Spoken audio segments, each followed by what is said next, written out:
عايز اقارن سريعا بين هشام ماجد وشيكو واحمد فهمي. هشام ماجد يعني مين الافضل فيهم او مين الاحسن؟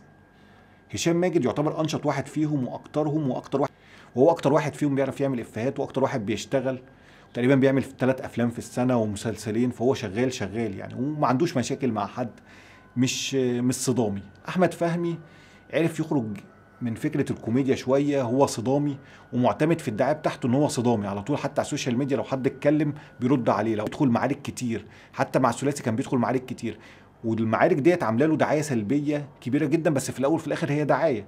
فهو قدر يخرج من شخصيه الكوميديا وان هو يدخل شويه في الرعب او يدخل في الدراما، وهو نجح السنه اللي فاتت مع عمل سفاح الجيزه، او بينجح في مسلسلاته اللي بيعملها لوحده.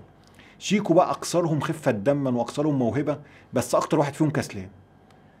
يعني شيكو تقريبا من السنه اللي فاتت ما عملش غير مسلسل، وبعد كده مسلسل صغير في رمضان، ما بيشتغلش الشغل اللي هو زي احمد فهمي وهشام ماجد. فهم الثلاثه في وقت من الاوقات كانوا مكملين بعض، بس دلوقتي في التنافس بينهم، انا كده صنفتهم مين الاحسن ومين الافضل ومين